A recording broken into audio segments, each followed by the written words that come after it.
जय श्री राम दोस्तों। मैं आज काम की बात में आपके साथ एक ऐसा टॉपिक शेयर करने वाला हूं जो आप और मेरी दोनों की आम जिंदगी से जुड़ा हुआ है। टॉपिक है भागकर शादी करने के बाद लड़कियों की जिंदगी। मैं टॉपिक पर आऊं इससे पहले आप सबसे पहले चैनल को एक सब्सक्राइब कर दो और लाइक करके कमेंट करके बताओ कि ये वीडियो आपको कैसी लगी। तो आजकल लव मैरिज का क्रेज बहुत बढ़ गया है और लड़के लड़कियाँ अपनी सहमति से भागकर शादी भी, पर उसके बाद लड़कियाँ किस समस्या से जूझती है इसके बारे में आपसे कोई ऐसी बात करता भी नहीं है। तो मैं आपको उस टॉपिक से भी रूबरू करा। लव मैरिज दो प्रकार की होती है, एक तो परिवार की सहमति से, एक नई सहमति। जो नहीं रहती सहमति जिसमें परिवार की, उसमें लड़के लड़कियां भागकर शादी कर लेते हैं। ये तो आपने सुन भी रखा हो। और लव मैरिज में जिस दिन लड़के भागकर शादी करते हैं, लड़के का तो कुछ नहीं होता, पर लड़की के परिवार वाले उसे अपनी तरफ से मरा समझ लेते हैं। लगभग 90% केसों में तो ऐसा ही है। अब यहीं से लड़कियों की जिंदगी एक ऐसे शख्स के हाथ में रहती है जो पहले तो अजनबी था और एक ऐसा समय है आज कि उसका परिवार से ज़्यादा अपना हो गया है। समस्या ये है कि लड़की की जिंदगी अब उस लड़के पर डिपेंड है। खबरी तो यह है कि अगर लड़का अच्छा निकला तो बहुत अच्छी बात है, पर उतनी ही दुख की खबर यह है कि अगर लड़का गलत निकल गया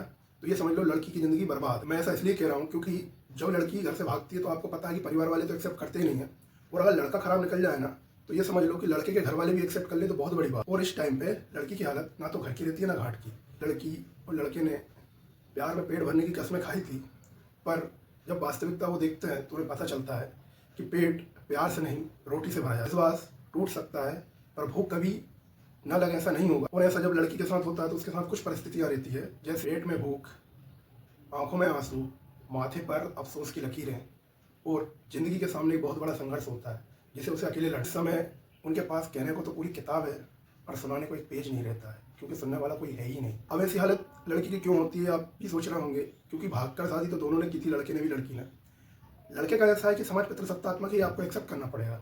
लड़का कुछ ना कुछ कर लेगा, उसका गुजारा हो जाएगा, पर लड़की को काम तो मिल जाएगा पर सुरक्षित माहौल वाला काम मिले बहुत बड़ी बात है। पता है सबसे बड़ी समस्या क्या है?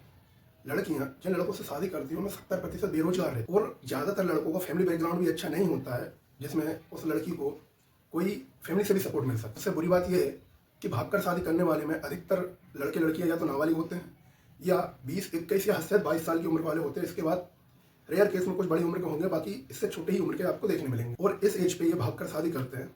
इस टाइम पे इनका ना तो ये मेंटली इतने प्रिपेयर रहती हैं कि अपना सही गलत निर्णय ले सके, और ना ही ये किसी बंदे को जिस लड़के से ये शादी कर रही हैं उसका अच्छा और बुरा पक्ष जान सके। और अफसोस की बात यह है कि ये भागकर शादी करने वाली अधिकतर लड़कियां, इनकी एजुकेशन तक पूरी नहीं होती है। एजुकेशन पूरी नहीं होती, साथ में ये स्किल्ड भी नहीं रहती है। तो होता क्या है कि जिस दिन ये भागकर शादी कर रही हैं, इनकी पूरी तरह जिंदगी उस लड़के पे डिपेंड है कि वो क्या करेगा। अब इस हालत में लड़का अगर अच्छा हुआ तो सब कुछ अच्छा है, वरना गलत हिड़ गया ना तो आप समझ रहे होंगे कि लड़की की क्या दुर्दशा होना है।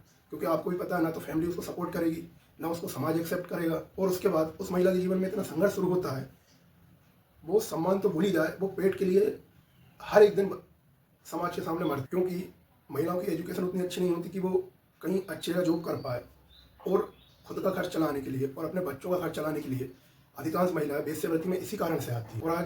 और अपने बच्चों के लिए वे खुद को उन गीदड़ों के बीच में छोड़ देती है जिन्हें कोई फर्क नहीं पड़ता कि उस महिला ऐसा क्यों कर रही है, उसके ऊपर क्या गुजर रही है। मेरी बात आपको अगर बुरी लग रही होगी मैं माफ़ी चाहूँगा, पर हकीकत यही है कि अच्छा हो रहा है तो सब अच्छा, पर जिस दिन ये बुरा होता है ना तो बहुत बुरा होता है, क्योंकि इसमें आपका साथ कोई नहीं देता। मैंने तो ये बहुत छोटी बात बताई है कि ये लड़कियां ये प्रॉब्लम फेस कर रही है, बल्कि बहुत सारी लड़कियों, आपने देखा भी होगा, पेपर में भी न्यूज़ आती है, इससे मल्टीपल प्रॉब्लम फेस कर रही है।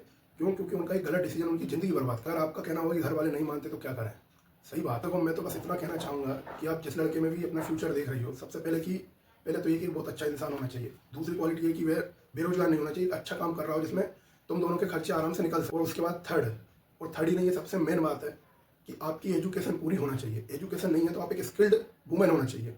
कल को खुदा ना खास्ता अगर लड़के ने आपका साथ नहीं दिया तो आप दर दर ना भटक कर अपनी ज़िंदगी एक बहुत सम्मानपूर्वक जी सकती हो और अपने बच्चों को भी पाल सकते हो। यही कहूँगा, अगर हो सके तो लव मैरिज, अगर अरेंज मैरिज में तुम्हारी कन्वर्ट हो जाए तो बहुत अच्छी बात है। अगर नहीं हो पा रही है तो होपफुली आपको मेंटली प्रिपेयर रहना पड़ेगा। सेकेंड कि आप डिसीजन अच्छा ले पाओ, और थर्ड आपकी किस्मत अगर अच्छी हो तो और अच्छी बात है। बाकी अगर आप ऐसा करने की सोच रहे हो या करना चाहते हो तो सबसे पहले आपको मैं यही सलाह दूंगा कि ये आपकी जीने और मरने जैसा फैसला होगा, तो आपको बहुत अच्छे से और बहुत समझदारी से आगे कदम रखना चाहिए। और रही बात, अगर आप लड़की हो और जो सुन रही हो, आपको अपने करियर को इतना अच्छा बना लेना चाहिए कि आप किसी पर डिपेंड ना रहो। चाहे आप भागकर शादी करो या अरेंज मैरिज कैसे करो, उससे कोई फ़र्क नहीं पड़ता। अगर आपको सम्मान से जीना है तो आप भी जानते हो, मैं भी जानते हैं, इस दुनिया में काम से ज़्यादा पैसों की परवाह होती है। अगर आप आज अच्छा खासा कमाओगे तो समाज में आपको इज्जत दी जाएगी, वरना आपको पता है कि ये समाज सम्मान भी देना जानता है और जूते चप्पल मारना भी जानता है। ये समाज में दोगला समाज है, जो खुद के घर कुछ हो तो लुकाता है और दूसरे घर कुछ हो तो बाहर आकर रोड पे चिल्लाता है। बाकी मेरी बात अगर आपको बुरी लगी हो तो मैं माफ़ी चाहूँगा, और अगर सही लगी है तो कमेंट में आप बताना, और इस वीडियो को लाइक और शेयर ज़रूर करना। बाकी धन्यवाद।